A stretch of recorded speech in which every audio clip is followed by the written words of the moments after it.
now tell me, what is this? Strawberry gingivitis.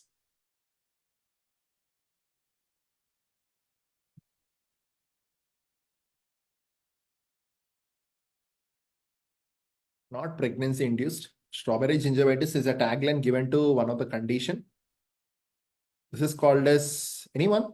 Yes, Wegener's granulomatosis.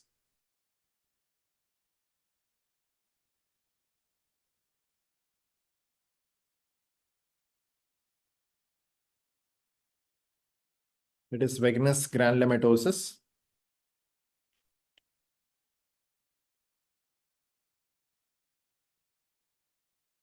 It's about strawberry gingivitis.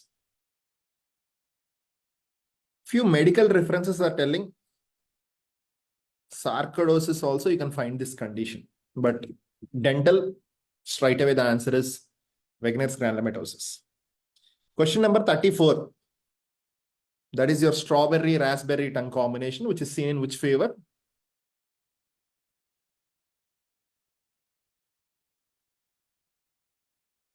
Claret fever.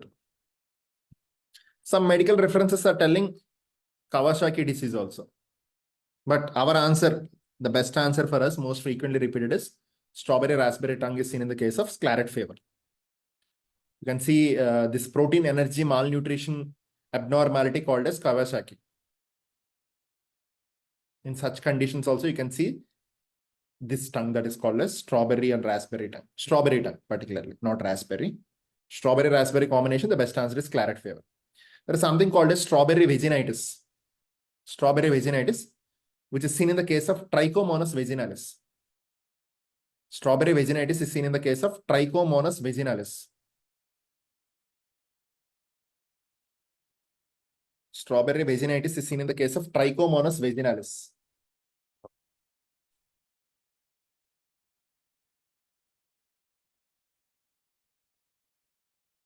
Trichomonas vaginalis. And I hope you are familiar with this syndrome, PL syndrome. So a very frequently asked diagram-based question in the last 2 to 3 years of Neet exam, as well as Inicet. So it is autosomal recessive. One important point to be added. You can see there is hyperkeratosis of hands, soles, and palms. And of course, there will be destruction of, that is periodontal diseases of your primary and permanent teeth that are seen in this case, individuals. Important point to be noted is, yes, whenever you have a periodontal issues, there is a compromised immune disorder, or there is a play with these lymphocytes, either abnormality of T lymphocytes or B lymphocytes, or loss of this particular mechanism of immune system. And point to be noted here is reduce in the ability to eliminate Staphylococcus aureus, aureus, as well as candidiasis. In these individuals are very, very common. These individuals are more prone to infections of this.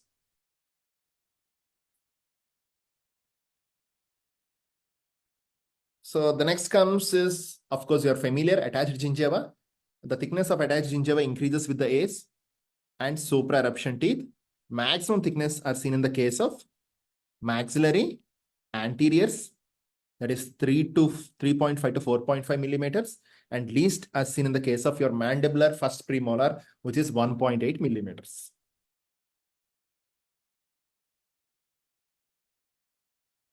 So question number 35, attached gingiva is maximum in which region?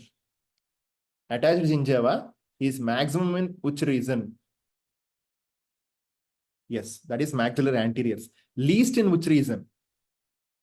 Least in which region? This, that is mandibular premolars.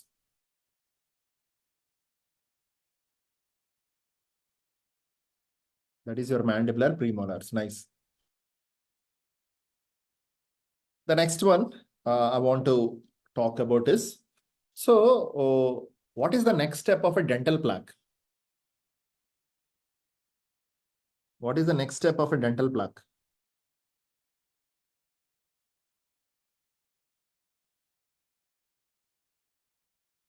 Yes. So dental plaque over a period of time, it calcifies to form caliculus, right? It calcifies to form the caliculus. Okay. So caliculus, that is calcification, can occur extracellularly can occur intracellularly. Okay, so please do write down this. So that is your mineralization of dental plaque can occur extracellular or can occur intracellular. Can occur extracellular, can occur intracellular. Extracellular, what is the mechanism by which it occurs extracellularly is by using, extracellular occurs in gram positive as well as gram negative. Whereas intracellular,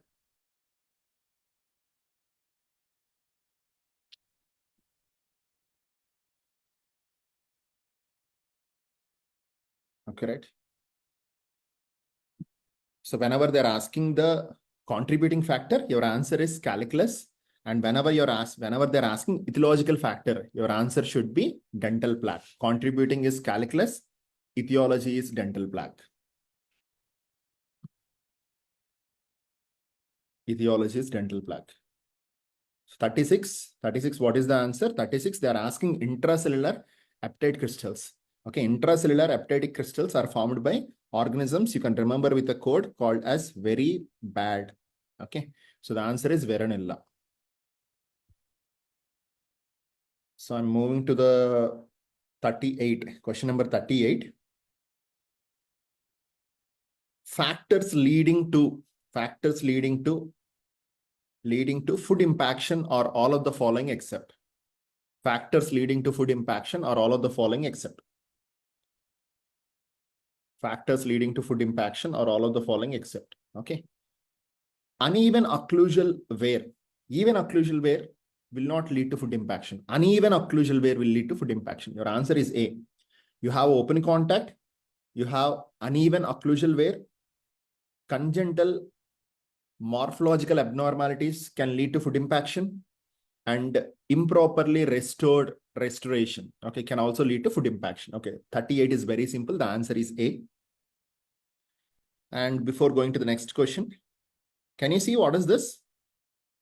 You can see there is an overhanging restoration. Okay, so you can see there is an overhanging restoration here. The restoration is being overhanged. Okay, so this can lead to food impaction. Okay, so this can lead to food impaction.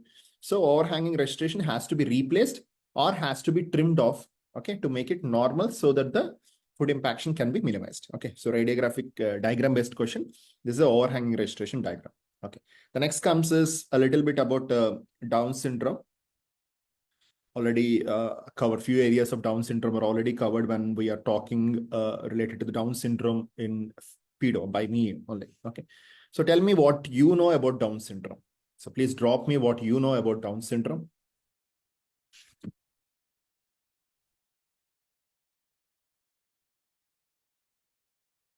Yes, right. Trisomy 21. Yes, one is trisomy 21. Anything? Retarded growth. Okay. Anything? IQ value is 25 to 50. Good. Less dental caries. Why there is less dental caries? Incidence of caries is less in Down syndrome. Why? The incidence of dental caries is less in Down syndrome because Down syndrome is going to have more IgA immunoglobulins. Okay. More IgA immunoglobulins. Okay, let's talk something about IgA immunoglobulin. So the most predominant immunoglobulin that is present in your saliva, the predominant immunoglobulin that is present in your saliva is IgA, followed by you're going to have G and M, IgG and IgM. Okay. And similarly, caries vaccines are prepared from which immunoglobulins? Caries vaccines are again prepared from IgA immunoglobulins, followed by the next better option is IgG according to the textbook reference. Okay, right? Similarly, I just want to add a note about GCF, predominant immunoglobulin present that in GCF. Predominant immunoglobulin present in GCF is IgG followed by A and M. Okay, right? A and M are also present, but predominant is IgG. In saliva also GM are present, but predominant is IgA. Caries vaccines are prepared from IgA. Okay. Immunoglobulins which exist in more than one unit. More than one unit. more than one unit. Can you tell me what are the immunoglobulins which are having more than one unit?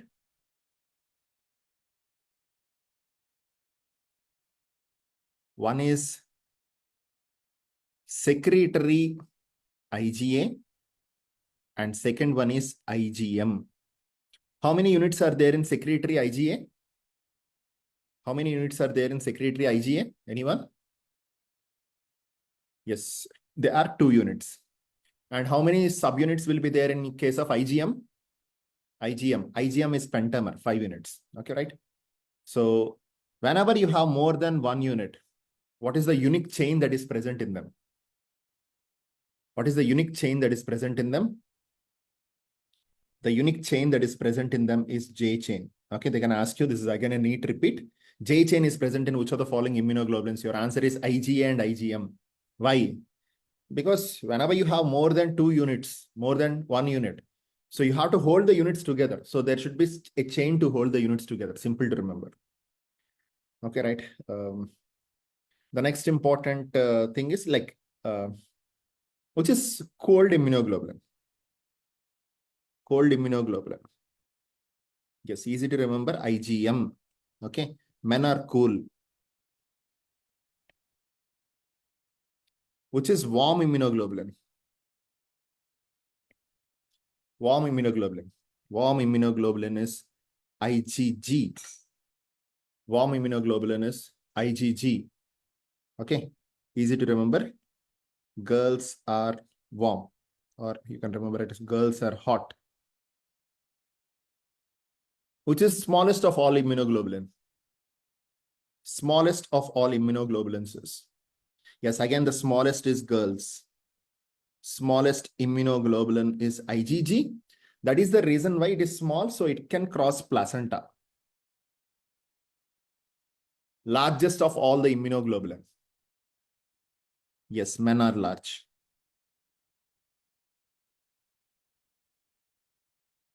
Okay, right. So I'm done. Right. So Down syndrome is also called as trisomy 21. IQ value is 25 to 50. Incidence of dental caries is less because of more IgA immunoglobulins. Saliva IgA, caries IgA, GCF IgG. More than one subunits, IgA and IgG. So they are going to have J chain. Cold immunoglobulin IgM, warm immunoglobulin IgG. Largest, smallest class across the placenta is IgA, IgG.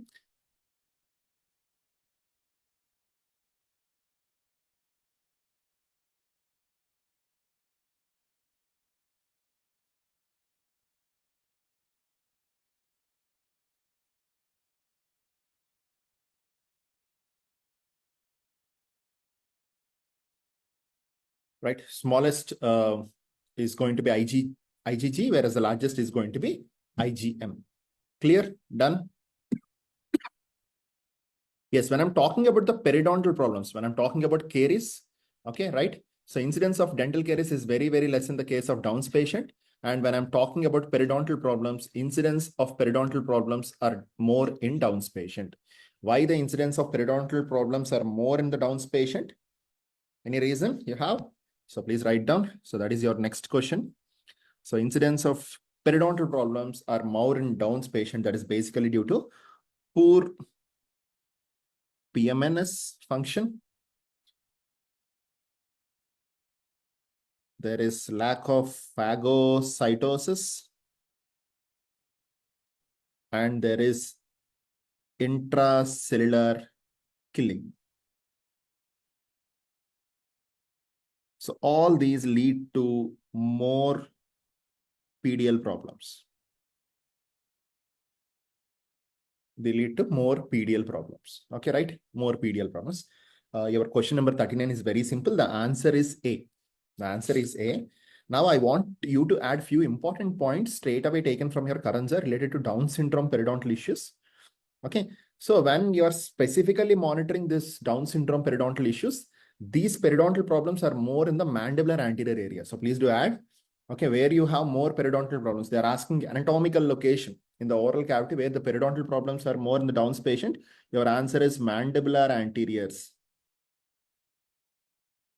The second important point I want you to add is periodontal incidence is very, very high in Downs patient. It is around like 100%, means every Downs patient is going to have a periodontal problem in an younger age,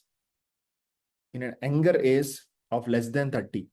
Means less than 30 years, only you see 100% of periodontal problems in the Downs patient. Anatomical location where the periodontal problems are more in the Downs patient is mandibular anteriors. It is mandibular anteriors. The second one is incidence is 100%. Incidence is 100%. Below the age of 30, below the age of 30 itself, it is 100%. So similarly, I want you to make a note of other important, okay, you don't need to write down all this stuff, because once you're reading perio, we will be unknowingly or knowingly talking about few important diseases as well as syndromes, systemic diseases as well as syndromes. What is that? Okay, I told you, we had discussed about Down syndrome. We had discussed about PL syndrome. We had discussed as CK syndrome. Okay, we talk about LADS. Okay, we talk about LADS, LADS1, LADS2, and all these things. That is leukocyte adhesion deficiency syndrome. You talk about cyclic neutropenia. So what is the duration of cyclic neutropenia? Cyclic neutropenia means neutropenia will be occurring in the form of cycle of duration. How much is that cycle? One cycle of duration of neutropenia, cyclic neutropenia. Yes, right. It is 21 days. Cyclic neutropenia will be repeated for every 21 days. You have something called as histocytosis. You have called as glycogen storage diseases. You have agranulocytosis. You have Cohen syndrome. You have Rubberman syndrome. Hypophosphatasia. Okay, so do make a note. Okay, we are talking about the genetic background. Okay, so periodontal problems can be occurring with the genetic issues. Okay, what are the genetic disorders which can lead to periodontal problems? These are the list of diseases. Similarly, I want you to make a note about the defective, functional defective genes. Very frequently asked questions. Okay, question which is repeated is PL syndrome is basically due to mutation of which gene? That is CTSC. CTSC is basically coding for cathepsin C, which is a key activator of serine proteases in immune cells and regulating their function. Very, very important question. So many times repeated. That is CTSC. Similarly, okay, so we have different types of ED syndromes. That is your Rubberman syndrome. Different types. The types I hope like it will be discussed in your oral medicine. Okay, so it is basically due to the abnormality of C1R and C1S. So these are going to come into your complement system, microbiology topic. This is a microbiology topic. Okay, if you have time, I think the video is already accessible. You can go and check the complement system. Very interesting topic. Maybe it may take 15 to 20 minutes. If you have time, go back and check it. So complement system. And similarly, you have CH syndrome, which is basically also very important. Again, LYST. That is lysosome trafficking regulator that aids in intracellular transportation of material to lysosomes. Okay, lysosomes. So, right. So what are lysosomes called as? Lysosomes are also called as? Yes, they are called as suicidal bags of the cell. Okay. Any other term? Yes, suicidal bags of the cell. Any other term given to lysosomes? They are called as cleaning crews. They are called as cleaning crew of the cell. They are called as cleaning crew of the cell. Okay. So these three genes are very, very important. So please do make a note about these three genes. So next I'll be talking about question number 40. Which of the following is least keratinized area in your oral cavity?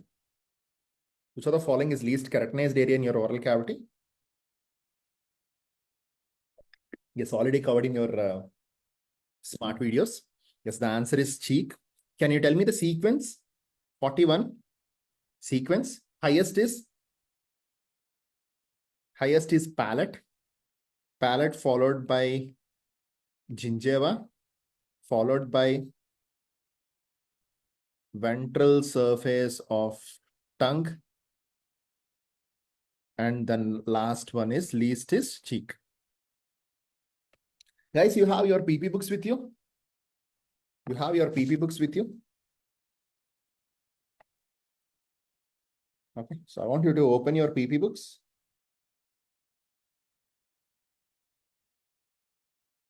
Page number 152. Page number 152. Okay, right. So in which you come to last line after the diagram. Attached gingiva, already we have discussed. Attached gingiva, thickness increases with the age, and the thickness increases in the case of sopra eruption of teeth. Clear? You're following me, right? You have opened the page. I want your response. Quick response. We'll try to cover a few important lines from your PP books.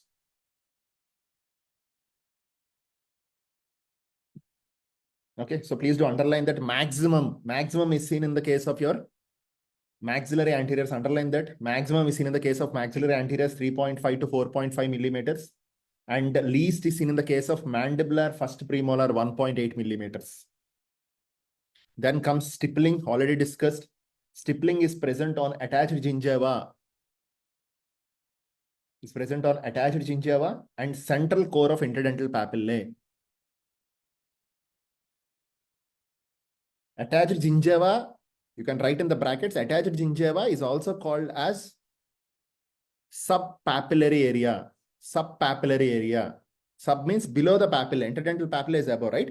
So below that, below the interdental papilla is called as attached gingiva. This is also called as subpapillary area. Next one, keratinization order, palate highest, followed by gingiva, followed by ventral surface of the tongue, and least is cheek. Okay, done, right? Done. I'm moving to the next part. We'll talk about a little about Lichen planus. Anything you know about Lichen planus? Any points? Just from your side. Anyway, in detail, we'll be learning in your oral pathology as well as oral medicine. Anything you know about Lichen planus? Yes, reticular is more common. Always bilateral, very good. Reticular is more common. Very good. 1 point is added. Yes, it's bilateral. White striations are seen. That is Wickman striations. Any syndrome you learn in Lichen planus? Any syndrome we have discussed in Lichen planus? 2 marks question for you.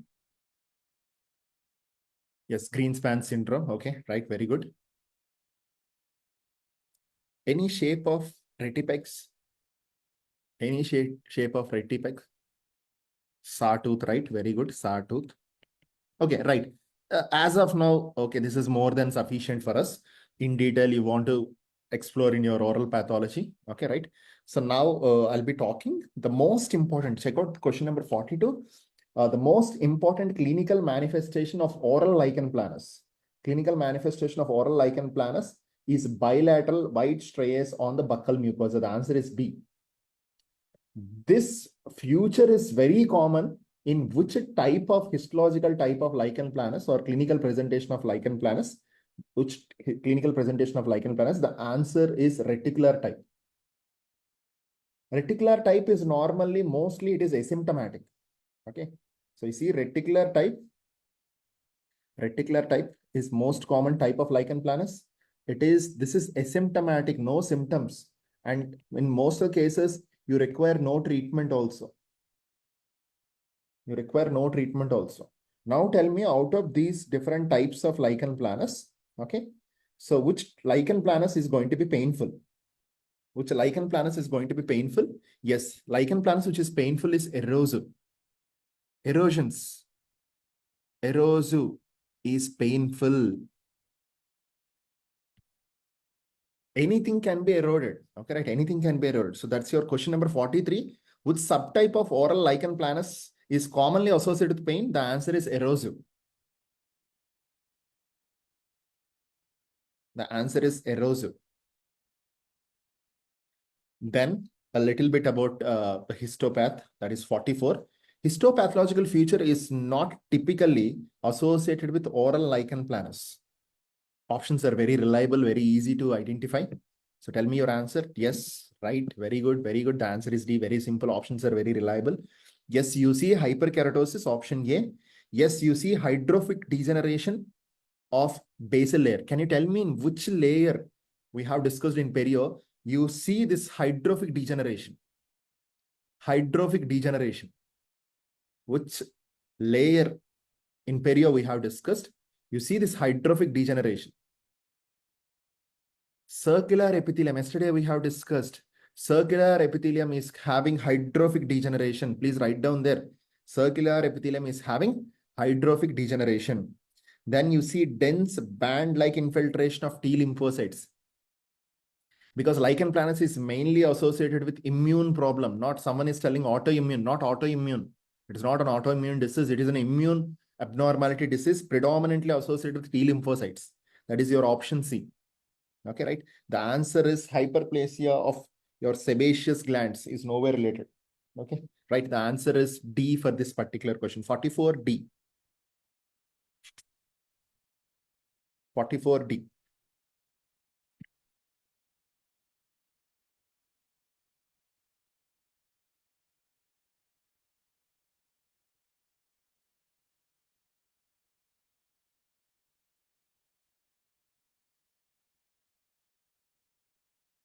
Okay, the next comes is the second most common type of oral lichen planus is atrophic.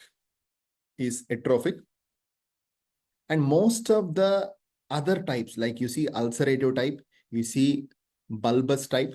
Okay, you see ulcerative type, you see the bulbous type, or you see the atrophic type.